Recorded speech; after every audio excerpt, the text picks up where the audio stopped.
পତିত পাবন মতে তারি দে জয় জয় জগন্নাথ তুমি নীলাদ্রি মণ্ডল মতে তারি দে জয় জয় জগন্নাথ তুমি বিভু চকাডোলা মতে তারি দে ଆଉ ନୀଳକଣ୍ଡରେ ହେ ବସି ପରା ଲଗାଇଛ ଲୀଳା ମତେ ତାରି ଦେ ଧୀମନ୍ତ ମଣ୍ଡଳୀ ବସି ପରା ଶୁଣୁଥିଲେ ପାଲା ମତେ ତାରି ଦେ ଆଉ ରହିବା ପ୍ରସଙ୍ଗ ଚାରିପଦ କଥାର ମାମଲା ବିଦଗ୍ଧ ମଣ୍ଡଳୀ ସେଦିନ ରାଣୀଙ୍କ କଥା ରାଜାଙ୍କ ହୃଦୟକୁ ଛୁଇଁଛି।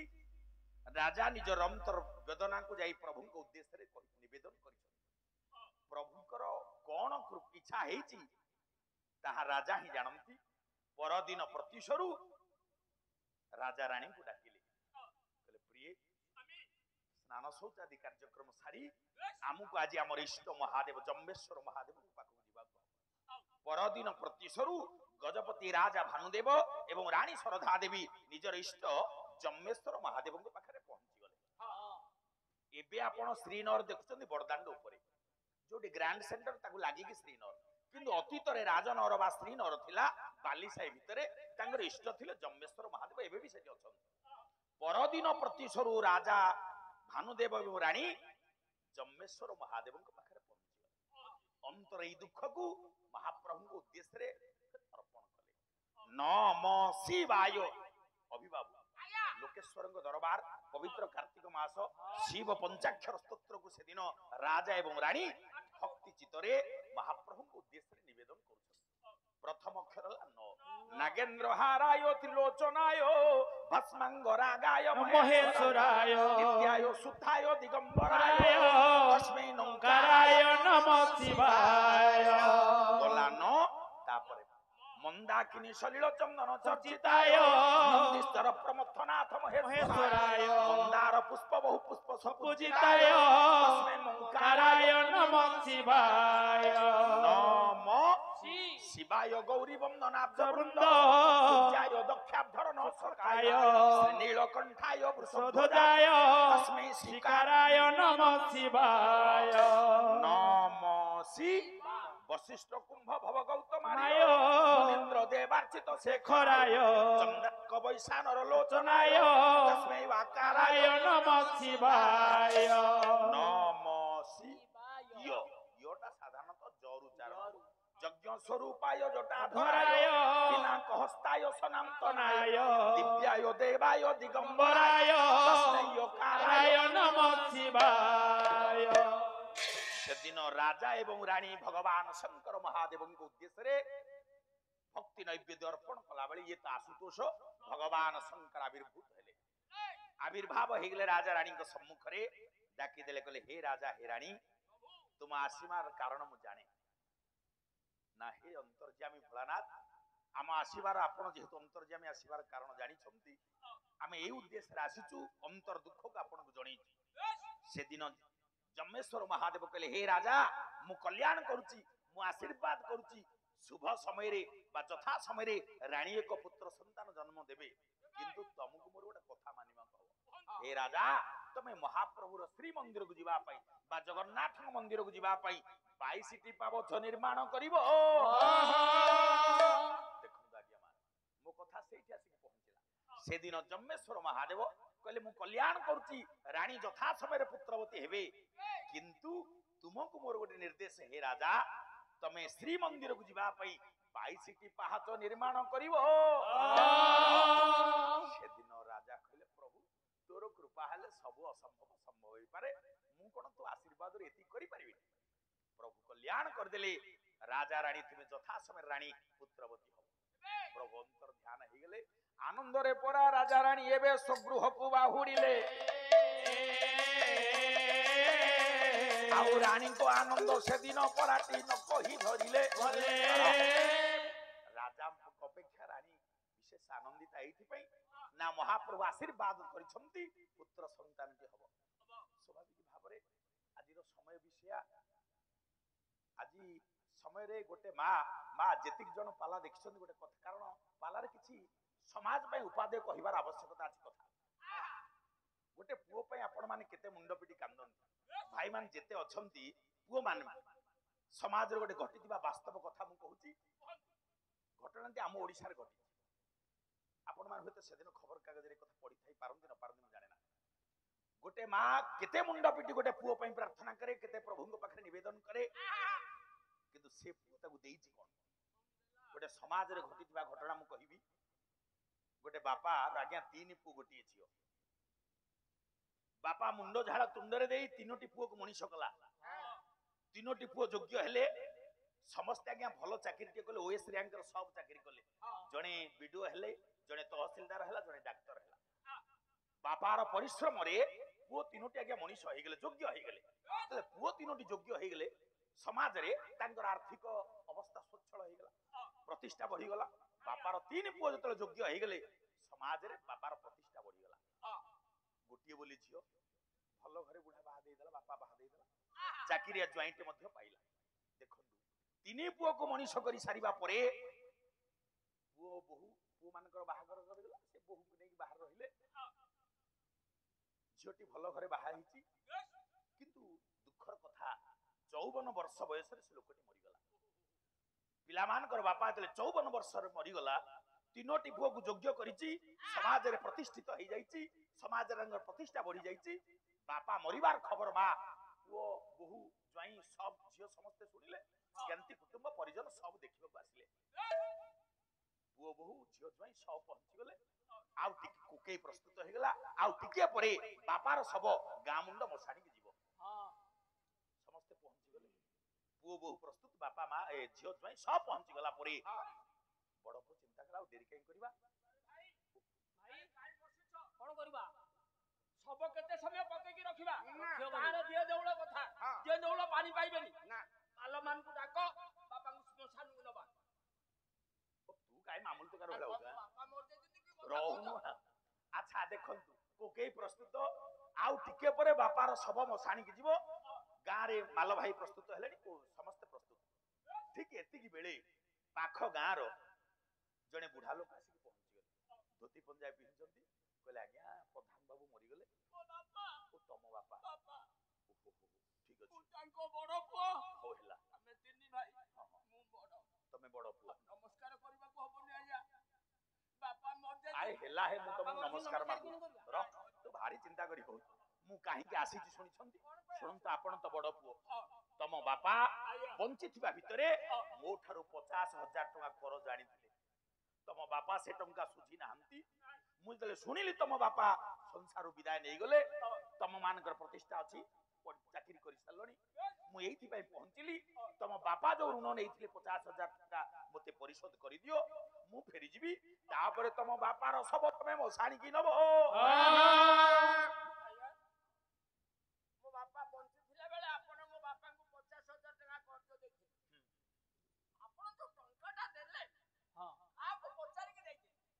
ଏ ବାପାଙ୍କୁ ଯେତେବେଳେ ପଇସା ଦେଲ, କାହାକୁ ପଚାରିଥିଲ? ବଡ ପଇସା ବେଳେ ମତେ ପଚାରୁଛ?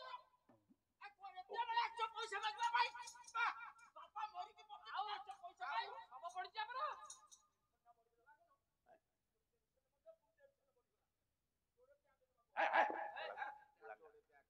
କଣ କରିବି? ଦେଖନ୍ତୁ, କହିଲା, ଓ ବାପାକୁ ଟଙ୍କା ଦେଲା ବେଳେ ତମେ ଆମକୁ ପଚାରିକି ଦେଇଥିଲ? ଦେଖନ୍ତୁ, ତମେ ଆମେ ଟଙ୍କା ଫାଙ୍କି ଜାଣିନୁ, ତମେ ଏଠୁ ଗଲ, ସମୟ ହେଲାଣି ଆମେ ବାପାର ଶବ ମଶାଣିକି ନବୁ। ଏଇ ସମୟରେ ଟଙ୍କା ମାଗିବାକୁ ପଡି ଆସିବ। ଆଜ୍ଞା ମା, କଣ କରିବ? ବୁଢା ଲୋକ ତାଙ୍କରି ଗାଁ, ସେ 3 ଭାଇ, ଗାଁ ଲୋକ ସମସ୍ତେ ରୁଣ୍ଡ ହେଇଛନ୍ତି, ନିରୁପାୟ। କହିଲେ, ଠିକ ଅଛି ବାପା, ମୁଁ ଫେରି ଯାଉଛି। ଶୁଣନ୍ତୁ, ହେଲେ ମୁଁ ଗଲା ବେଳେ କହିଦେଇ ଯାଉଛି, ତମ ବାପା ଋଣ କରିକି ମଲେ, ତମ ବାପା ଋଣ କରିକି ମରିଛନ୍ତି। ମୁଁ ଗଲା ବେଳେ କହିଦଉ ଯାଉଛି, ତମର ବାପାର ଆତ୍ମା କେବେ ବୈକୁଣ୍ଠ ଯିବନି, ତମର ବାପାର ଆତ୍ମା କେବେ ସ୍ୱର୍ଗ ପ୍ରାପ୍ତି ହବନି, ତମର ବାପାର ଆତ୍ମା ନରକକୁ ଯିବ।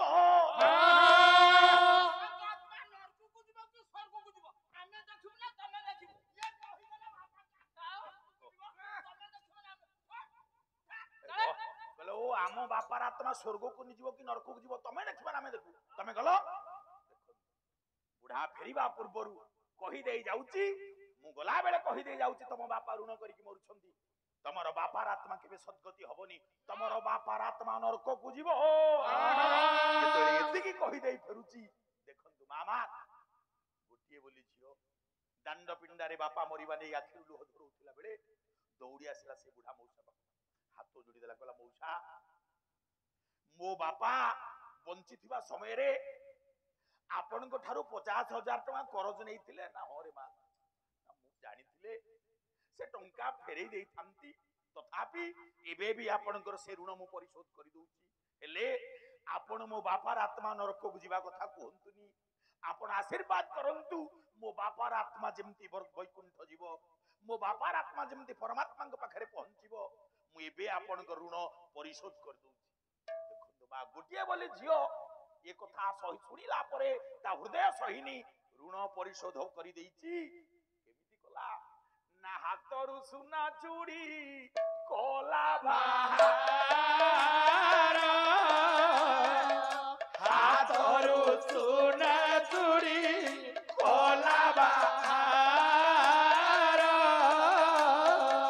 खोलिला कान फूल खोलिला कान फूल रमणी हे रमणी तार देखंतु झियर हृदय से हातरु सुना चूड़ी आउ कानरु सुना फूल खोलिकी बढ़ेई देला तार दाम होत 50,000 टंका ऋण हबो कहला मौसा मु एठी ऋण परिशोध कर देली आपण मो बाबू को आशीर्वाद करंतु मो बापार आत्मा जेमती वैकुंठ जीव पुओ मान को हृदय और झियो मान को हृदय भितर फरक कोन जिते बेले बुढ़ा लोकटी से सुना अलंकार धरिची बोले मारे मु काहे के आस्तिली सुनिमु वास्तव रे मु तो बापा को 50,000 टंका करज देई नथिली मु अभाव रे थिला बेले तम बापा ठारू लक्ष टंका मु करज नेइथिली जेतले सुनिली तम बापा चली गले बंधु हिसाब रे ए असमय रे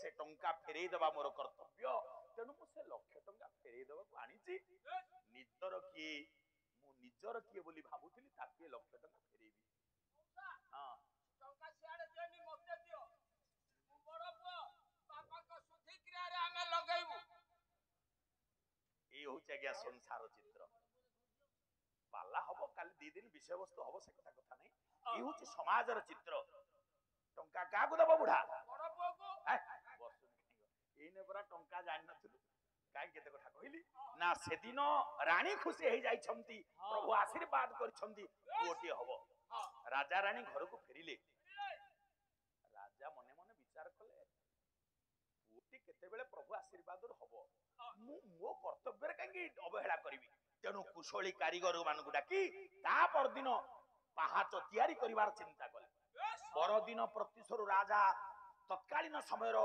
कुशली कारीगर मानकु डाकी 22 पहाच तयारी कार्यक्रम आरंभ कले विदग्ध मंडल कौनसी मते 9टी पहाच तयारी सरी गला ठीक 10म पहाच तयारी हेला बेले एबे जो जगार से मांकड़ शिला पत्थर पत्थर खंडिक पड़िची सेही जगारु गोटा अपूर्व झर सृष्टि हेला ये जेते चेष्टा कले झर परा बंद होइला नाही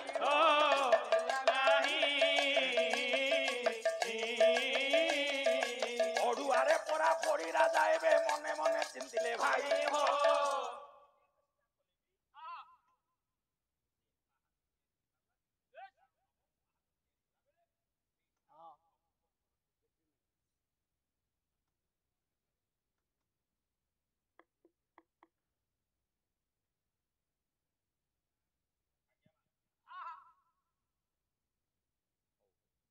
राजा पहाच तयारी कार्यक्रम आरंभ कले 9टी पहाच तयारी सरीची 10म पहाच तयारी हेला बेले अपूर्व झर सृष्टि हेला विदग्ध मंडल कोन करिवे बड़ अडुआरी पड़ी गले आउ पहाच तयारी कार्यक्रम हे पालन सेतिक रागिया कार्यक्रम स्थगित रहिला एणे महाप्रभुंकर अभय आशीर्वादरु रानीकर गर्भ होइछि ठीक 10 मास 10 दिनांते रानी को पुत्र संतान जन्म देछि एने किंतु पहाच तयारी कार्यक्रम सेतिक अटकिछि 9टी पहाच तयारी सरिछि 10 पहाच एगोटे महाप्रभुंकर अभय आशीर्वाद रानीकर गर्भ देहिछि रानी यथा समय रे एक पुत्र संतान जन्म देले ये पुओ जन्म पाई राजा रानी परा होई गले आनंदित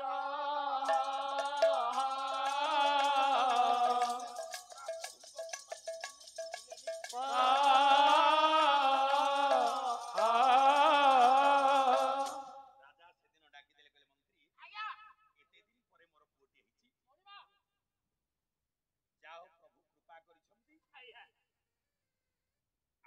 ଗୋଟେ ସ୍ମରଣୀୟ ମୁହୂର୍ତ୍ତ। ଆଜ୍ଞା ଆଜିର ଦିନକୁ ସ୍ମରଣ ରଖିବା ପାଇଁ ବେଶ ମୋ ଦରବାରରୁ ଯେମିତି କୌଣସି ଅତିଥି ଖାଲିରେ ଫେରିକି ନ ଯିବେ।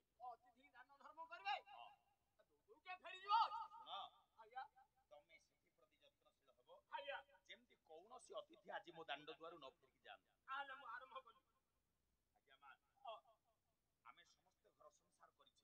ଆଜ୍ଞା ମା ମାନେ ଗୋଟିଏ, କାରଣ ପାଲା ଏଭଳି ଗୋଟେ ସାହିତ୍ୟ, ଏଭଳି ଗୋଟେ କଳା, ଏଥିରେ ସବୁ କଥା ଆମକୁ ଶୁଣିବାକୁ ମିଳେ ବା ଶିଖିବାକୁ ମିଳେ। ବେଶ ଯଦି ଏ 3 ଦିନ ପାଲା ଭିତରେ ଗୋଟିଏ କଥା ଆପଣଙ୍କର ବ୍ୟବହାରିକ ଜୀବନରେ କାମରେ ଲାଗିଲା, ତାହେଲେ ଏ ପାଲାରେ ଯୋଉ ଖର୍ଚ୍ଚ ହେଇଥିବା ପଇସା ସମସ୍ତ ସାର୍ଥକ ହବ। ରାଜା ନିର୍ଦ୍ଦେଶ ଦେଲେ ଆଜିର ଦିନରେ କୌଣସି ଅତିଥି ଯେମିତି ମୋ ଦରବାରରୁ ଫେରିକି ନ ଯିବେ। ତାହେଲେ ଅତିଥି କିଏ? ଆମେ ପାଲାବାଲା ଆଜ୍ଞା ଆମେ ପାଲାବାଲା ଅତିଥି ହିସାବରେ ପାଲାବାଲା ଆସିଛେ କେବେ ଅତିଥି ହେଇପାରିବେ? କାହିଁକି ସାରି ଅତିଥି କିଏ? ଆଜ୍ଞା ଯିଏ ବିନା ତିଥିରେ ଆପଣଙ୍କ ଦାଣ୍ଡ ଦୁଆରେ ପହଞ୍ଚିଲା। ତିଥି ପାଲାବାଲା ଆସିବା ପୂର୍ବରୁ ତିଥି ସ୍ଥିର ସରିଛି। ପାଲାବାଲା ଦ୍ୱାଦଶୀ ଦିନ ବା 13 ତାରିଖ ଦିନ ହୁଏତ ବରବଡ଼ ଗାଁରେ ପହଞ୍ଚିବ। ବେଶ ଯିଏ ତିଥି ଅନୁଯାୟୀ ପହଞ୍ଚିଗଲା ସେ ଅତିଥି କଣ?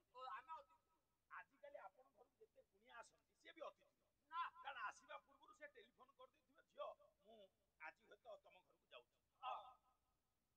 ତାହେଲେ ଅତିଥି କିଏ? ଆଜ୍ଞା ଯିଏ ବିନା ତିଥିରେ ଆଜ୍ଞା ଆମ ଦାଣ୍ଡ ଦୁଆରେ ପହଞ୍ଚିଯାଏ।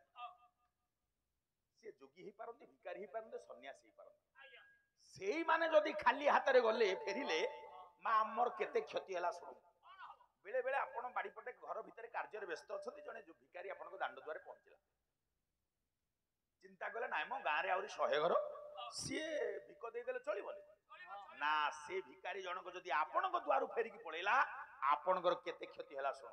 କଣ ହବ ଓଡିଆ ଭାଗବତ ଜଗନ୍ନାଥ ଦାସ କହିଲେ ଜାଘରୁ ଅତିଥି ବାହୁଡେ ସେ ପ୍ରାଣୀ ପ୍ରେତ ମୁଖେ ପଡେ, ସେ ପ୍ରାଣୀ ଥରେ ଯଦି ଆମ ଦାଣ୍ଡ ଦୁଆରୁ ଜଣେ ଅତିଥି ଖାଲି ହାତରେ ଫେରିକି ପଳେଇଲା, ଆମେ ପୂର୍ବରୁ ଯେତେ ପୁଣ୍ୟ ଅର୍ଜନ କରିଥିବା, ପୂର୍ବ ସଞ୍ଚିତ ପୁଣ୍ୟ ଯେତେ ଆଉ ସେ ଯିବ ତିଥି ସଙ୍ଗତେ, ସେ ଯିବ ପୂର୍ବରୁ ଯେତେ ପୁଣ୍ୟ ଅର୍ଜନ ହେଇଥିବ ସମସ୍ତ ପୁଣ୍ୟ ସେଇ ଦିନ ନଷ୍ଟ ହେଇଥିବ। ପରାଶର କହିଲେ ଅତିଥି ଯସ୍ୟ ଭଗ୍ନାଶୁ ଗୃହାତ ପ୍ରତି ନିବର୍ତ୍ତନ୍ତେ ସତସ୍ମୈ ଦୁଷ୍କୃତଂ ଦତ୍ତ୍ୱା ପୁଣ୍ୟମ୍ ଆଦାୟ ଗଚ୍ଛତି। ତେଣୁ କୌଣସି ପରିସ୍ଥିତିରେ ଗୋଟେ ଭିକାରୀ କି ଆପଣ ବେଶୀ ସମୟ କେବେ ଦାଣ୍ଡ ଦୁଆରେ ଠିଆ କରେଇବେନି କି ଖାଲି ହାତରେ କେବେ ଫେରେଇବେନି। ଏଠି ଗୋଟେ ଛୋଟିଆ କଥା ମୁଁ କହୁଛି, ଦେଖନ୍ତୁ ଆମ ସଂସ୍କୃତିର କଥା। ମୁଁ ଏ କଥାଟି କହିଲା ବେଳେ ଯେତେ ବୁଢା ମଉସା ଅଛନ୍ତି କହିବେ ଆମେ ଏ ବହି ପଢିଛୁ, ଏ ବହି ଆମ ପାଖରେ ଅଛି। ପ୍ରାୟତଃ ସମସ୍ତଙ୍କ ଘରେ ବହି ଖଣ୍ଡିକ ଅଛି। ମୁଁ କଥାଟା ଆରମ୍ଭ କରିଦେଲେ ଆପଣ ଜାଣିଦେବେ। କାହିଁ କହିଲି ନା, ଅତିଥି ପୂଜା, ଅତିଥି ଆମ ସଂସ୍କୃତିରେ ଆମେ କହୁଥାଏ ମାତୃଦେବ ଭବ, ପିତୃଦେବ ଭବ, ଆଚାର୍ଯ୍ୟ ଦେବ ଭବ, ଅତିଥି ଦେବ ଭବ, ବିଦ୍ୱାଂସ ଦେବ ଭବ। ଅତିଥି ପୂଜା କଲେ ଆମକୁ କଣ ମିଳେ, ଏଇଥିପାଇଁ ଉଦାହରଣଟି ଆଣୁଛି। ଆପଣଙ୍କର ଯାଜପୁର ଜିଲ୍ଲା ଯେତିକି ଜଣ ମା ଝିଅ ବସିଛନ୍ତି, ମନ ଦେଇକି କଥାଟି ଶୁଣନ୍ତୁ, ଆପଣଙ୍କ ବ୍ୟକ୍ତିଗତ ଜୀବନ କାମରେ ଆସିବ। ଯାଜପୁର ଜିଲ୍ଲା ଗୋଟେ ଆଜ୍ଞା ବ୍ରାହ୍ମଣ ପରିବାର। ସେ ପରିବାରର ସଦସ୍ୟ ହଉଛନ୍ତି ମୋଟାମୋଟି 5। ବୁଢା ବୁଢୀ 2, ବଡ ପୁଅ ସେତେବେଳକୁ ନୂଆ କରି ବିବାହ କରିଛନ୍ତି, ଅର୍ଥ ସିଏ ସ୍ୱାମୀ ସ୍ତ୍ରୀ 2, ଆଉ ଅବିବାହିତ ସାନ। ମୋଟାମୋଟି ପରିବାର ସଦସ୍ୟ ହଉଛନ୍ତି 5। ଏମିତି ଗୋଟେ ଆଦର୍ଶ ପରିବାର, କୌଣସି ପରିସ୍ଥିତିରେ ତାଙ୍କ ଘରୁ କୌଣସି ଅତିଥି କେବେ ଖାଲି ହାତରେ ଫେରନ୍ତି। ଘରର ଯିଏ ମୁରବୀ ବୁଢା ଲୋକ, ତାଙ୍କ ନାଁଟି ଦୀନବନ୍ଧୁ ଦାସ। ଆପଣ ଯୁଆଡେ ଯିବେ ଶୁଣିବେ ସେ ଦୀନବନ୍ଧୁ ଦାସର ପ୍ରଶଂସା। କହିଲେ ଏମିତି ଗୋଟେ ପରିବାର ଏ ଅଞ୍ଚଳ ଖଣ୍ଡମଣ୍ଡଳରେ କୋଉଠି ନାହିଁ। ଆରେ ଯେକୌଣସି ପରିସ୍ଥିତିରେ ଯିଏ ବି ତାଙ୍କ ଦ୍ୱାରେ ପହଞ୍ଚିଲେ ସେ ଯଥାପୂର୍ବକ ସମ୍ମାନ ଜ୍ଞାପନ କରନ୍ତି। ସବୁଆଡେ ଯେତେବେଳେ ସେ ଅତିଥିଙ୍କର ବା ଦୀନବନ୍ଧୁ ଦାସ ପରିବାରର ପ୍ରଶଂସା ବ୍ୟାପି ଗଲା, ଏ କଥା ଅନ୍ତର୍ଯାମୀ ନାରାୟଣ ଜାଣିଲେ। ପ୍ରଭୁ କହିଲେ କିରେ, ଦୀନବନ୍ଧୁ ଦାସ ଏମିତି ଗୋଟେ ପରିବାର, ତା ଘରୁ କେହି କେବେ ଖାଲିରେ ଯାଇନାହାନ୍ତି। ମୁଁ ଆଜି ଟିକେ ଅତିଥି ହେଇକି ଯିବି। ତେଣୁ ଭଗବାନ ନାରାୟଣ ଦୀନବନ୍ଧୁ ଦାସ ଘରକୁ ଅତିଥି ହେଇକି ବାହାରିଲେ। କହିଲେ ଯିବି ଯେ ତା ପୂର୍ବରୁ ତାକୁ ଗୋଟେ ଅଡୁଆରେ ପକେଇଲେ। କଣ ଅଡୁଆରେ? ଭଗବାନ ନାରାୟଣ ତକ୍ଷକ ସର୍ପକୁ ଡାକିଲେ। କହିଲେ ହେ ତକ୍ଷକ, ତମେ ଏଇ ମୁହୂର୍ତ୍ତରେ ଯିବ। ଦୀନବନ୍ଧୁ ଦାସର ବଡ ପୁଅ ଯିଏ ଏବେ ନୂଆ କରି ବିବାହ କରିଛି, ତା ବଡ ପୁଅକୁ ଯାଇ ଦଂଶନ କରିଦବ। ଯେତେବେଳେ ପ୍ରଭୁ ନିର୍ଦ୍ଦେଶ ତକ୍ଷକ ବାହାରିଲା, ଆଜ୍ଞା ପ୍ରମାଣେ ସର୍ପ ଗଲା ତା ଜ୍ୟେଷ୍ଠ ପୁଅ କୁଦଞ୍ଚିଲା ତା ଜ୍ୟେଷ୍ଠ ପୁଅ। ପ୍ରଭୁ ନିର୍ଦ୍ଦେଶରେ ଆଜ୍ଞା ତକ୍ଷକ ସର୍ପ ଯାଇଛି। ଦୀନବନ୍ଧୁ ଦାସର ନବବିବାହିତ ଯୁବକ ପୁଅ ଶୋଇଥିବା ଅବସ୍ଥାରେ ତକ୍ଷକ ସର୍ପ ଯାଇ ତା ବଡ ପୁଅକୁ ଦଂଶନ କରିଦେଇଛି। ଚାହୁଁ ଚାହୁଁ ଉତ୍କଟ ବିଷକ୍ରିୟାର ପ୍ରଭାବରେ ସର୍ବାଙ୍ଗ ସରନୀଳ ପଡିଗଲା। କ୍ଷଣିକ ଭିତରେ ସର୍ପ ଦଂଶନରେ ତା ବଡ ପୁଅଟି ଅକାଳରେ ମରିଗଲା। ଯେତେବେଳେ ଆଜ୍ଞା ବଡ ପୁଅଟି ମରିକି ପଡିଛି, ଘରେ ଗୋଟେ ଶୋକାକୁଳ ପରିବେଶ ତିଆରି ହେଇଗଲା। ପୁଅ ଶବ ପାଖରେ ବାପା ମୁଣ୍ଡ ପିଟି କାନ୍ଦିଲା, ସ୍ତ୍ରୀ ତାର କାନ୍ଦି କାନ୍ଦି ଗଡିଗଲା, ସାନ ଭାଇ କାନ୍ଦି କାନ୍ଦି ସଂଜ୍ଞାହୀନ ହେଇଗଲା, ମା ବି କାନ୍ଦି କାନ୍ଦି ବେହୋସ ହେଇଯାଉଛି।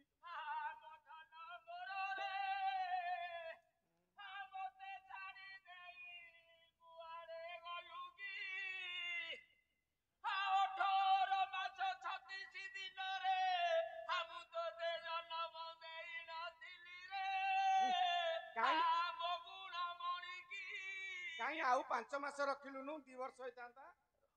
ପୁଅଟି ମରିକି ପଡିଛି, ଘରେ ସମସ୍ତେ କାନ୍ଦୁଥିଲା ବେଳେ ଭଗବାନ ଚିନ୍ତା କଲେ ମୁଁ ଏଇ ସମୟରେ ଅତିଥି ଯିବି ଯେ ମତେ ମୋ ରୂପଟା ବଦଳେଇବାକୁ ହବ। ପ୍ରଭୁ କୋଉ ରୂପରେ ବାହାରିଲେ? ନା ମାୟା ନ୍ୟାସୀ ରୂପ ଧରି ବିଜୟ ହେଲେ ନରହରି, ବିଜୟ ହେଲେ ନର। ଭଗବାନ ଛଦ୍ମରେ ଗୋଟେ ବାବାଜୀ ବେଶକୁ ଧାରଣ କରି ଯାଇ ଦୀନବନ୍ଧୁ ଦାସର ଦାଣ୍ଡ ଦୁଆରେ ପହଞ୍ଚିଲେ। ଡାକିଲେ, ଓଂ ଭବାନ ଭିକ୍ଷାଂ ଦେହି ଭବତି ଭିକ୍ଷାଂ ଦେହି ये भिक्षां देहि ଶବଦ ଶୁଭିଲା। ଆଉ ଘରେ ଥିଲା ଦୀନବନ୍ଧୁ ଦାସ କାନେ ବାଜି। ଦୀନବନ୍ଧୁ ଦାସ କାନରେ ବାଜିଗଲା। ଆରେ ଦାଣ୍ଡ ଦୁଆରେ ଆଜି ଜଣେ ପହଞ୍ଚି ଗଲେଣି। ନମସ୍କାର, ଆପଣ? ମୁଁ ଦୀନବନ୍ଧୁ ଦାସ। ଓ ତାହେଲେ ପଚାରି ପଚାରି ଠିକ ଜାଗାରେ ପହଞ୍ଚିଗଲି। କଥା କଣ କି ମୋ ଆଶ୍ରମ ମୋ ମଠଟା ଏଠୁ ଯଥେଷ୍ଟ ଦୂର, ସନ୍ଧ୍ୟା ହେଇଗଲା ଆଉ ଯାଇପାରୁନି। ଆଜି ରାତିଟା ଆପଣଙ୍କ ଘରେ ରହିବି, କଣ ଦିଟା ଭୋଜନ କରିବି, ତାପରେ ସକାଳୁ ସକାଳୁ ପଳେଇଯିବି। ଠିକ ଅଛି, ଆସନ୍ତୁ ଘର ଭିତରକୁ ଯିବା। ଆଜ୍ଞା ଆଜ୍ଞା। ଗୋଡ଼ ଧୁଆ ପାଣି ଚଟେଇ ଦେବି, ମାନେ ଗୋଡ଼ ଧୋଇ ଓ ଆସ ଚାଲ। ଦେଖନ୍ତୁ ଶ୍ରଦ୍ଧା ପୂର୍ବକ ଡାକି ନେଲା। ଦାଣ୍ଡ ଦ୍ୱାର କହିଲା, ଆଜ୍ଞା ଟିକେ ସମୟ ଏଠି ବସିଥାନ୍ତୁ, ଅତିଥି ବସିଛନ୍ତି। ଦୀନବନ୍ଧୁ ଦାସ ପୁଅ ଶବ ପାଖରେ ସବ କାନ୍ଦୁଛନ୍ତି। ଦୀନବନ୍ଧୁ ଦାସ ତା ସ୍ତ୍ରୀ ପାଖରେ ପହଞ୍ଚିଗଲା। କହିଲା, ଏଇ ଶୁଣୁଛ, ଏଣେ ତ ପୁତ୍ର ମରିଅଛି, ଅତିଥି ଭୋଜନ ମାଗୁଛି, ଅତିଥି ଦାଣ୍ଡ ଦ୍ୱାରେ ଜଣେ ଅତିଥି, ସେ କୁଆଡେ ଆସିଛନ୍ତି? ସେ କହୁଛନ୍ତି ଆମ ଘରେ କଣ ଦିଟା ଭୋଜନ କରିବେ, ସକାଳୁ ଯିବେ। ଘରେ ପୁଅଟା ମରିକି ପଡିଛି ପରା। ହେଲେ ଅତିଥି ଚାହୁଁଛନ୍ତି ଆମ ଘରେ ଦିଟା ଭୋଜନ କରିବା ପାଇଁ। ଏବେ କଣ କରିବା? ପୁଅଟା ଘରେ ମରିକି ପଡିଛି, ସେ କେମିତି ଖାଇବେ ଆମ ଘରେ? ଶୁଣ, ଯଦି ଆଜି ଆମେ ଅତିଥି ଖାଲି ହାତରେ ଫେରେଇ ଦବା, ଯା ଘରୁ ଅତିଥି ବାହୁଡି ସେ ପ୍ରାଣୀ ପ୍ରେତ ମୁଖେ ପଡେ। କଣ କରିବା ତମେ ଚିନ୍ତା କର। କଣ କରିବି? ଜାତ ସେ ହିଁ ଧ୍ରୁବ ମୃତ୍ୟୁ, ଧ୍ରୁବ ଜନ୍ମ ମୃତ ସେ। ଯିଏ ଜନ୍ମ ହେଇଛି ତା ପରମାୟୁ ଯେତିକି ସେ ସେତିକି ଦିନ ବଞ୍ଚିବ। ଯେତେ ମୁଣ୍ଡ ପିଟି କାନ୍ଦିଲେ ପୁଅ ଆଉ ଫେରିବନି। ତମେ ମୋ କଥା ମାନ। ପୁଅ ଶବ ଉପରେ ଗୋଟେ ହେଁସୁଟିଏ ମସୁଣାଟିଏ ଗୁଡେଇ ଦିଅ, ଘରଟାକୁ ଟିକେ ଲିପା ପୋଛା କରିଦିଅ, କଣ ଦିଟା ରୋଷେଇ କରିଦିଅ। ଅତିଥି ଖାଇ ଦେଇ ଗଲା ପରେ ତାପରେ ପୁଅ ଶବ ସଂସ୍କାର କରିବା। ପୁଅ ଶବ ଉପରେ ହେଁସୁଟିଏ ମସୁଣାଟିଏ ଗୁଡେଇ ଦେଲା। ସେଇଟା ମଡୁ ଆଉ କଣ ଗୋଟେ ବାସ୍ତବ ରୋଲ କରୁଛି କଣ? କଣ ରୋଷେଇ କରିବି? ମୁଁ ଭାବୁଛି ଅରୁଆ ରାନ୍ଧିବି। ଅରୁଆ କରିଦନ ଶୀଘ୍ର ହବ। ଡାଲମା କରିବା। ଆଉ ଡାଲମା କେମିତି ହବନି? ଟମାଟୋ ଛିଞ୍ଚଡା। ତମ ଗାଁରେ କି କରିଥିଲେ? ପୁଅ ଶବ ଉପରେ ମସୁଣାଟି ଗୁଡେଇ ଦେଲେ, ଘରଟାକୁ ଟିକେ ଲିପା ପୋଛା କରି ସ୍ୱାମୀ ନିର୍ଦ୍ଦେଶରେ ରୋଷେଇ ପ୍ରସ୍ତୁତ କରିଦେଲା। ରୋଷେଇ ସାରିଦେଲାଣି, ଅତିଥି ଡାକ ଭୋଜନ କରିବି। କଣ ଆଜି ଏତେ ଜଲ୍ଦି ହେଇଗଲା? ହିଟରରେ ବସେଇଦେଲି ପରା। କେତେ ଭୋଲ୍ଟେଜ ତ ରୋଷେଇ? ତମେ ଡାକ, ମୁଁ ବଢା ବଢି କରୁଛି। ରୋଷେଇ ସରିଗଲା ପରେ ଦୀନବନ୍ଧୁ ଦାସ ଯାଇକି ଅତିଥି ଡାକିଲେ, କହିଲେ ଆଜ୍ଞା ଆସ। ଆଜ୍ଞା ଆଜ୍ଞା ଆସନ୍ତୁ ଯିବା, ରୋଷେଇ ସରିଲାଣି, ଆପଣ ଭୋଜନ କରିବେ। ରୋଷେଇ ସରିଗଲାଣି? ସାରିଦେଲାଣି। କି କଥା, ମତେ ଆପଣ ପଚାରୁ ନାହାନ୍ତି ମୁଁ କଣ ଖାଇବାକୁ ଭଲ ପାଏ? ତଥାପି ଆମେ ରୋଷେଇ ସାରି। ଆଚ୍ଛା, ଆମିଷ ହେଇଛି ନା ନିରାମିଷ? ନା, ନିରାମିଷ ଉପରେ ସବୁ ଆଇଟମ। କ୍ଷମା କରିବେ, ମୁଁ ନିରାମିଷ ଖାଏ ନା, ମତେ ନିରାମିଷ ରୁଚେ ନା। ତାହେଲେ ଯଦି ଆମିଷ ହବ ମୋର ଅପେକ୍ଷା କରିବି, ନିରାମିଷ କଥା କହିଲେ ମୁଁ ଫେରିଯିବି। କଣ କରିବେ? ଅତିଥି କଣ ହେଲା? ସେ ଅତିଥିକି ଖାଇବାକୁ ଡାକିଲେ ସେ ମନା କଲେ। ମନା କଲେ। ସେ ନିରାମିଷ ଖାଆନ୍ତି, ଆମିଷ ହେଲେ ଖାଇବେ ନହେଲେ ଫେରିଯିବେ। ହଁ କହିଲେ ସ୍ୱାମୀ, ଘରେ ପୁଅଟା ମରିକି ପଡିଛି, ଆମେ କିଭଳି ଆମିଷ ରୋଷେଇ କରିବା? ଆମିଷ ନ ଖାଇଲେ ଅତିଥି ଫେରିଯିବେ। ଅତିଥି ସ୍ୱୟଂ ନାରାୟଣ। ଯେକୌଣସି ପରିସ୍ଥିତିରେ ଅତିଥି ଯେମିତି ଖାଲି ହାତରେ ନ ଫେରନ୍ତି, କିଛି ଗୋଟେ ଆମିଷ ବ୍ୟବସ୍ଥା କରିଦବା। ତାହେଲେ କାହିଁ ଠିଆ ହେଇଛ? କଣ କରିବା କହିଲ? କୋଉଠି ପୋଖରୀ ଥିବ, ମାଛ ଥିବ, ଜାଲ ନେଇକି ଯା। ରହ ମୁଁ ବଜାରକୁ ଯାଉଛି। ଶୀଘ୍ର ଯାଅ। ତର ତରେ ପରାଇ ଏବେ ଦୀନବନ୍ଧୁ ଦାସ ମୋ ବଜାରକୁ ପରାଇ ଏବେ ଚଳିଲେ ଅବଶ୍ୟ ମୋ ମା। ବଜାରକୁ ଗଲେ ବଡ ମାଛଟି କିଣି ଆଣିଲେ, ମୁଁ ସାଙ୍ଗେ ସାଙ୍ଗେ ଫ୍ରାଏ କରିଦେବି। ଆମିଷ ପ୍ରସ୍ତୁତ ହେଇଗଲା। ସ୍ୱାମୀ, ରୋଷେଇ ସାରିଲାଣି, ଅତିଥିକି ଡାକ, ଭୋଜନ କରିବେ, ମୁଁ ବଢାବଢି କରୁଛି। କଣ ରୋଷେଇ ସରିଗଲା? କଣ ଏତେ ଜଲ୍ଦି ଆଜି ରୋଷେଇ ହେଇଯାଉଛି? କି କଥା, ତମେ ପରା ଆମର ଘରକୁ ଇଞ୍ଜେକ୍ସନ ଚୁଲା ଆଣିଛ? ସେଟା ଇଣ୍ଡକ୍ସନ କରେ। କହିଲା ଇଞ୍ଜେକ୍ସନ ନା ସାଲାଇନ ଆଣିଛୁ? ଇଞ୍ଜେକ୍ସନ କହ। ରୋଷେଇ ପ୍ରସ୍ତୁତ ସରିଗଲା। ଦୀନବନ୍ଧୁ ଦାସ ଯାଇକି ଡାକିଲେ ଅତିଥିକୁ, ଲାଗି ଆସ। ଆଜ୍ଞା ଆଜ୍ଞା ଆସୁନାହାନ୍ତି, ରୋଷେଇ ସରିଲାଣି, ଆପଣ ଭୋଜନ କରିବେ। ଆମିଷ ହେଲା କି? ଆଜ୍ଞା ଆଜ୍ଞା ଚାଲ ଆଜ୍ଞା। କୋଉଠି ବସିବା? ଦୀନବନ୍ଧୁ ଦାସ କଣ କେବଳ ଏକା ମୋ ପାଇଁ ବଢା ଯାଇଛି? ମୁଁ ଅତିଥି ଆସିଲି ବୋଲି ଏକା ପୁଣି ଅଲଗା ଖାଇବି? ଆମେ ଯେତେ ଜଣ ଅଛେ ଗୋଟିଏ ପଂକ୍ତିରେ ସମସ୍ତେ ଭୁଞ୍ଜିଲେ ଭୋଜନ କରିବି ମୁଇଁ। ଆଉ ଏକା ଯଦି ମତେ ଖାଇବାକୁ ଦବ ଫେରିଯିବି ବରାତ ହିଁ।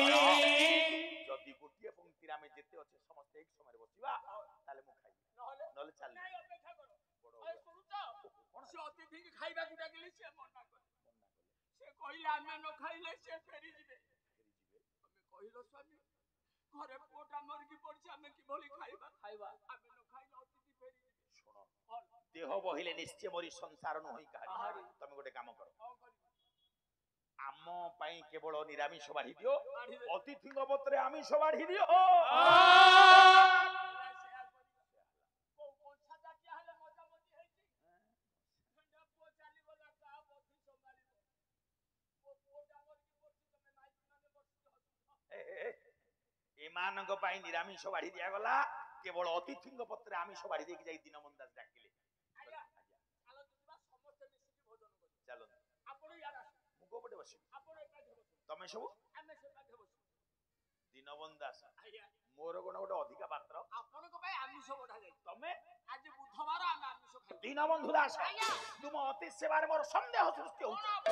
ତୁମେ ତ ନ ଭୁଞ୍ଜ ଆମିଷ, ଏଥେ କି ଭରି ଅଛବିଷ, ଏଥେ କି ତମେ ହୁଏ ତମ ଆମିଷ ପାତ୍ରରେ ବିଷ ମିଶେଇ ପାର। ଯଦି ତମେ ଆମିଷ ଖାଇବ ମତେ ଦିଅ, ନହେଲେ ଚାଲିଲି। କଣ କରିବେ? ତମେ ମରୁଛେ ଦାଣ୍ଡ ଦ୍ୱାରକୁ ହେଇକି ପଳେଇ ଆସ। ଦାଣ୍ଡ ଦ୍ୱାରରେ କାହାକୁ ଅନେଇକି ଠିଆ ହଉଛ? ମାଇକିନା ଏପଟ ସେପଟ ସନ୍ତୁଳେ ଆଣ୍ଠୁ ଗଣ୍ଠିକୁ ମୁଟି ସାରିଲେ। ସେ ଅତିଥି ଖାଇବାକୁ ମନା କଲେ। ସେ କହିଲେ ଆମେ ଆମିଷ ନ ଖାଇଲେ ସେ ଫେରିଯିବେ। ଆମେ ଆମିଷ ନ ଖାଇଲେ ସେ ଫେରିଯିବେ? ଅତିଥି ଫେରିଯିବେ। ତମେ କହିଲ ସ୍ୱାମୀ, ଘରେ ପୁଅଟା ମରିକି ପଡିଛି, ଆମେ କିଭଳି ଆମିଷ ଖାଇବା? ଆମେ ପେଟକୁ ଯିବୁ। ତମେ କଣ ମୋ ମନ କଥା ଜାଣନି ସ୍ୱାମୀ? କେତେ କଷ୍ଟରେ, କେତେ ଦିଅନ୍ଦବତା କରି ଠାକୁରଙ୍କ ପାଖରେ ମୁଣ୍ଡ ପିଟି ମୁଁ ତାକୁ ପାଇଛି। ଜନ୍ମ କଲା ବେଳେ 8 ଦିନ ଘରେ ବସିଲି, ତାକୁ ଜନ୍ମ କରିପାରିଲିନି, ବହୁତ ପରିଶ୍ରମ କଲି। ତମେ ମୋ କଷ୍ଟ ନ ସହି ସ୍ୱାମୀ ତମେ ଆଉ ସମ୍ଭାଳି ପାରିଲନି। ସାଙ୍ଗେ ସାଙ୍ଗେ 108 ଗାଡିକି ଫୋନ କରିକି ଡାକିଲ। ସେଇ ଗାଡିରେ ତମେ ମତେ ସ୍ୱାମୀ ନରସିଂହ ଘରକୁ ନେଲ। ନରସିଂହ ନା ରାମ ଘରକୁ ନେଲି? ନରସିଂହ ତୁ ବସିଲୁ। କେମିତି ତୁ କାହିଁ ଜନ୍ମ କଲା କାନ୍ଦି କାନ୍ଦି ଅଧୀରା ହେଇଗଲା। ପୁଅଟା ମରିକି ପଡିଛି, ଆମେ କେମିତି ଆମିଷ ଖାଇବା? ଦୀନବନ୍ଧୁ ଦାସ କହିଲେ, ଶୁଣ, ଯାହା ହେଲେ ବି ସେ ଆମର ଅତିଥି, ଯାହା ବି ହେଇଯାଉ ଆମ ସମସ୍ତଙ୍କ ପତ୍ରରେ ତମେ ଆମିଷ ଦେଇଦିଅ। ସ୍ୱାମୀ ଆଜ୍ଞାରେ ସମସ୍ତଙ୍କ ପତ୍ରରେ ଆମିଷ ବାଢି ଦେଇକି ଦୀନବନ୍ଧୁ ଦାସ ଡାକିଲେ। ଆଜ୍ଞା ଆଜ୍ଞା ସମସ୍ତେ ମିଶିକି ଆମିଷ ଖାଇବା। ଚାଲ। ଆପଣ ତମେ ସବୁ? ଆମେ ସେ ପାଖେ ବସିବୁ। ଏନେ କେମିତି ଖାଉନଥିଲ? ଖାଇଲେ ଚଳିବ, ରାତି 10ଟା ପରେ ହେଲା। ଦୀନବନ୍ଧୁ ଦାସ, ଆଜ୍ଞା ତମେ 4 ଜଣ? ଆମେ 4 ଜଣ। ମୁଁ, ମୋ ବୁଢୀ, ସାନ ପୁଅ, ଟିକେ ଅତିଥି ପଚାର ଦେଲେ ହେ ଦୀନବନ୍ଧୁ ଦାସ ଆଜ୍ଞା ଗାଁ ମୁଣ୍ଡେ ପରା ବୁଝିଥିଲି ତୋର ପରିବାର 5 ଜଣ ସମସ୍ତଙ୍କୁ ପରା ଦେଖୁଅଛି ଏବେ ବଡ ପୁଅ ନାହିଁ ନାହିଁ ଜାଣ ମୁଁ ବୁଝିଥିଲି ତ ପରିବାର ସଦସ୍ୟ 5 ସମସ୍ତଙ୍କୁ ଦେଖୁଛି ହେଲେ ବଡ ପୁଅକୁ ଦେଖୁନି ବଡ ପୁଅ ନ ପହଞ୍ଚିଲେ ମୁଁ ଭୋଜନ କରିବି ନା ବର୍ତ୍ତମାନ ଆସିପାରିବନି କୁଆଡେ ଯାଇଛି ସେ ଖୋର୍ଦ୍ଧା ଯାଇଛି କାହିଁକି ମେସିନ ଆଣିଲେ କାଲି ଧାନ କଟା ହେ, ହବ ହେ, ମତେ ଫାଙ୍କିବାକୁ ଚେଷ୍ଟା କର ସତ କୁହ ବଡ ପୁଅ କାହିଁ ମୋ ବଡ ପୁଅ ନାହିଁ ସର୍ପ ଦଂଶନରେ ମରି ଯାଇଛି ମରିଯାଇଛି କେତେ ବା ଆଉ ମିଛ କହିବ କେତେ ବା ଆଉ ଫାଙ୍କିବ ଫାଙ୍କିବାର ସବୁ ରାସ୍ତା ବନ୍ଦ ହେଇଗଲା ପରେ ଶେଷରେ ହାତ ଯୋଡ଼ିଦେଲା ଦୀନବନ୍ଧୁ ଦାସ କହିଲା ହେ ଅତିଥି ବାସ୍ତବିକ ମୋ ବଡ ପୁଅ ନାହିଁ କିଛି କ୍ଷଣ ପୂର୍ବରୁ ସର୍ପ ଦଂଶନରେ ମୋ ବଡ ପୁଅଟା ମରି ଯାଇଛି ପ୍ରଭୁ ମନେ ମନେ ହସିଲେ କିରେ ତୋ ପୁଅ ଯେ ମରିଛି ମୁଁ କଣ ଏ କଥା ଜାଣିନି ତୁ ତଥାପି ଏତେ ଡେରିରେ ମତେ କହୁଛୁ ଇଏ କରି କରାଉ ଥାଏ ମୁହିଁ ଆଉ ମୋ ବିନୁ ଅନ୍ୟ ଗତି ନା ପାଖକୁ ଡାକିଲେ ଦେଖନ୍ତୁ ପ୍ରଭୁ ଜଣ ଜଣ କରି ପରୀକ୍ଷା କଲେ କହିଲେ ଦୀନବନ୍ଧୁ ଦାସ ତମ ବଡ ପୁଅଟା ସର୍ପଦଂଶନରେ ମରିଗଲା ତଥାପି ତମେ ମୋ ସେବାରେ ଟିକେ ତ୍ରୁଟି କରିନ କାହିଁକି ତ୍ରୁଟି କରିବି କହିଲା ପ୍ରଭୁ ଯେତେବେଳେ ଯାହା ଘଟିବା କଥା ଘଟିବ ତ୍ରୁଟି କାହିଁ କରିବି ପାଖରେ ଥିଲା ଗୋଟେ ଆମ୍ବ ଗଛ ବଉଳ ହେଇଗଲା ପରେ କିଛି କଷି ଆମ୍ବ ପଡିଛି ଦୀନବନ୍ଧୁ ଦାସ କହିଲେ ପ୍ରଭୁ ଏ ଅତିଥି ଦେଖିଲେ ଏ ଆମ୍ବ ଗଛରେ ଯେତେ କଷି ଆମ୍ବ ହେଇଛି ସବୁ ଆମ୍ବ କଣ ପାଚିଲା ପର୍ଯ୍ୟନ୍ତ ରହିବ କି କେତେକ କଷିରୁ ଝଡିଯିବ ଆଉ ଟିକେ ବଡ ହେଲା ପରେ ଛୋଟ ଛୋଟ ପିଲାମାନେ ଟେକା ଟାଡି ମାରି କିଛି ଆମ୍ବ ଝଡେଇ ଦେବେ ବେଳେ ବେଳେ ଅଚାନକ ଝଡବତ୍ତି ଆସିଲେ ଆମ୍ବ ବି କିଛି ଝଡିଯିବ ଯେତେ ଏବେ କଷି ଅବସ୍ଥାରେ ଫଳିଛି ସବୁ ଆମ୍ବ କେବେ ପାଚିଲା ପର୍ଯ୍ୟନ୍ତ ରହିବନି ମଝିରେ ମଝିରେ କିଛି ନା କିଛି କାରଣକୁ ନେଇ କିଛି କିଛି ଆମ୍ବ ବୃନ୍ତଚ୍ୟୁତ ହବ ଏହା ଯେମିତି ନିୟତିର ନିୟମ ସେମିତି ମୋର ଗୋଟିଏ ପୁଅ ଅକାଳରେ ଝଡିଗଲା ଇଏ ହେଲା ବାପା ହୃଦୟର କଥା ତାପରେ ଅତିଥି ଗର୍ଭଧାରିଣୀ ମା ପାଖରେ ପହଞ୍ଚିଲେ ରେ ମା 10 ମାସ 10 ଦିନ ଯୋଉ କଷ୍ଟ ସହିତ ପୁଅଟାକୁ ଜନ୍ମ ଦେଇଥିଲୁ ସେ ପୁଅ ଆଜି ଯୁବକ ଅବସ୍ଥାରେ ମରିଗଲା ତଥାପି ମୁଁ ଦେଖୁଛି ତୋ ଧୈର୍ଯ୍ୟର ବନ୍ଧ ଭାଙ୍ଗିନି ତୁ ମୋ ସେବାରେ ଟିକେ ତ୍ରୁଟି କରିବୁ କାହିଁକି ତ୍ରୁଟି କରିବି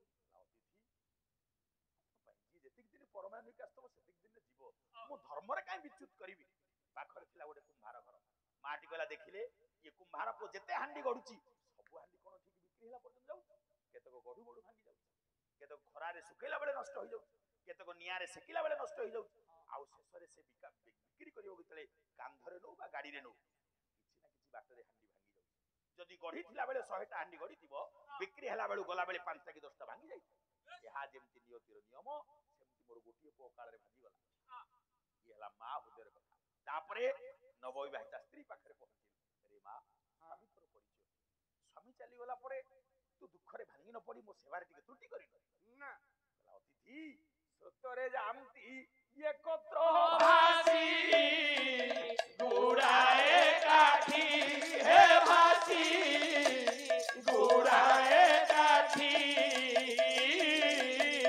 সহতি খসিলে রহন্তি নাহি আউ যে কাঠি অতিথি স্রোতরে যামতি একত্র ভাসি দুইটি কাঠি এপট স্রোতরু সেপটু গোটে নদীর স্রোতরে গোটে শুখিলা কাঠি ভাসি ভাসি আସୁଛି ଆଉ ଏକ ନଦୀର ଗୋଟେ ସ୍ରୋତରେ ଗୋଟେ ଶୁଖିଲା କାଠି ସିଏ ବି ଭାସି ଭାସି ଆସୁଛି କାଳକ୍ରମେ ଦୁଇଟି ଯାକ ସ୍ରୋତ ଏକାଠି ହେଲେ ଏକାଠି ହେବା ଦ୍ୱାରା ଗୋଟେ ଜଳର ଭଉଁରୀ ସୃଷ୍ଟି ହେଲା ଆବର୍ତ୍ତନ ତିଆରି ହେଲା ସେ କାଠି ଦିଟା ଏକାଠି ସେ ଭଉଁରୀ ଭିତରେ ଖେଳିଲେ ଯେତେବେଳେ ସ୍ରୋତ ବିଚ୍ଛିନ୍ନ ହେଇଯିବ କାଠି ଦିଟା ଅଲଗା ହେଇଯିବେ ସେ କାଠି କେବେ ଆଉ ଏକାଠି ହେବେନି ଅନୁରୂପ ସଂସାର ସାଗର ସ୍ରୋତରେ ଆମେ ଦୁଇଟି ଶୁଷ୍କ କାଠି ଭଳିଆ କିଛି ସମୟ ସଂସାର ବନ୍ଧନରେ ଖେଳିବେ ସ୍ରୋତ ବିଚ୍ଛିନ୍ନ ହେଇଗଲେ ଯେମିତି କାଠି ଦିଟା ଅଲଗା ହେଇଯିବେ ଅନୁରୂପ ତାଙ୍କ ସମୟ ଆସିଲା ସିଏ ଚାଲିଗଲେ ମୋ ସମୟ ଆସିବ ମୁଁ ଯିବେ ଏଥର ଦୁଃଖ କାହିଁ କରିବି ଇଏ ହେଲା ନବବିବାହିତା ସ୍ତ୍ରୀ ଉତ୍ତର ତାପରେ ସାନ ଭାଇ ପାଖରେ ଅତିଥି ପହଞ୍ଚିଲେ କହିଲେ ଏ ସାନ ଭାଇ ଆରେ ତ ବଡ ଭାଇଟା ଅକାଳରେ ଚାଲିଗଲା ଭାତୃହତେ ଦକ୍ଷିଣ ବାହୁ ଛେଦ ଭାଇ ମରିଗଲେ ଦକ୍ଷିଣ ବାହୁ କଟିଗଲା ଭଳିଆ ଲାଗେ କିନ୍ତୁ ମୁଁ ଦେଖୁଛି ତୁ ମୋ ସେବାରେ ଟିକେ ତ୍ରୁଟି କରିନୁ ସାନ ଭାଇ ଉତ୍ତର ଦେଲା ଅତିଥି କୁମର କହଇ ଅମର হই নাহি কে মতে হে হই নাহি কে মতে হাত সারি যে যা বাটরে চালি জিবে সমতে সান ଜଣେ ଜଣେ ବେପାରୀ ହାଟରେ ଯାହା ବେପାର ସରିବ ସିଏ ପଳେଇବ। ବଡ ଭାଇ ତା ହାଟର ବେପାର ସାରିଲା ସିଏ ପଳେଇଲା। ଆମର ଯେତେବେଳେ ହାଟର ବେପାର ସରିବ ଆମେ ଯିବୁ ଏଥର ଦୁଃଖ କରିବାର କଣ? ଦେଖନ୍ତୁ ସମସ୍ତଙ୍କ ହୃଦୟକୁ ପରଖିଲା ପରେ ପ୍ରଭୁ ଆଉ ରହିପାରିଲେନି। ପ୍ରଭୁ ଚତୁର୍ଦ୍ଧାମୂର୍ତ୍ତି ହେଇଗଲେ। କୋଟି କନ୍ଦର୍ପ ଜିଣା କାନ୍ତି ଭୁବନ ମୋହନ ରୂପ ନବଦୁର୍ବାଦଳ ତନୁ କହିଲେ ଦୀନବନ୍ଧୁ ଦାସ ପୁଅକୁ ଏଇଠି ଏଂସ ଗୁଡେଇକି ରଖିଛୁ, ମନ୍ତ୍ରପୁତ ଜଳ ସିଞ୍ଚି ଦଉଛନ୍ତି ପ୍ରଭୁ।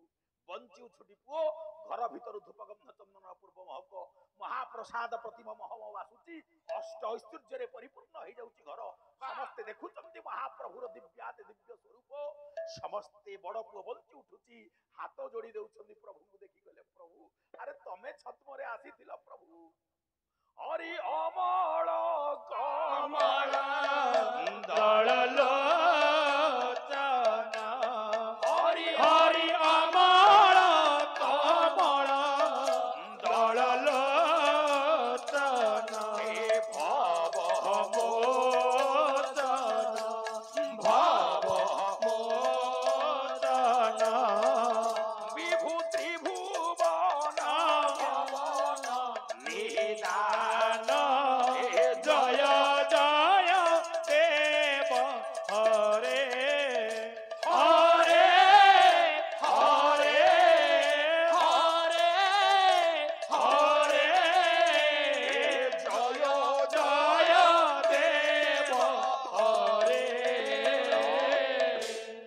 ଦେଖନ୍ତୁ ଆମ ସଂସ୍କୃତି ଅତିଥିର ସ୍ଥାନ କେତେ ଉର୍ଦ୍ଧ୍ୱରେ। ତତ୍କାଳୀନ ସମୟର ସାମାଜିକ ଚିତ୍ରକୁ ନବାକ୍ଷରୀ ଛନ୍ଦରେ ଭକ୍ତି ରସରେ ରସାଣିତ କରିଥିବା କବି ରାମଦାସ ବିରଚିତ ଦାଢ୍ୟତା ଭକ୍ତିର ଦୀନବନ୍ଧୁ ଦାସ ଛାଡ଼ କଥା କାହିଁ କହିଲି ନା ସେଦିନ ରାଜା ନିର୍ଦ୍ଦେଶ ଦେଇଛନ୍ତି ଏତେ ଦିନ ପରେ ପୁଅଟିଏ ହେଇଛି କୌଣସି ଅତିଥି ଯେମିତି ମୋ ଦରବାରରୁ ନ ଫେରିବେ।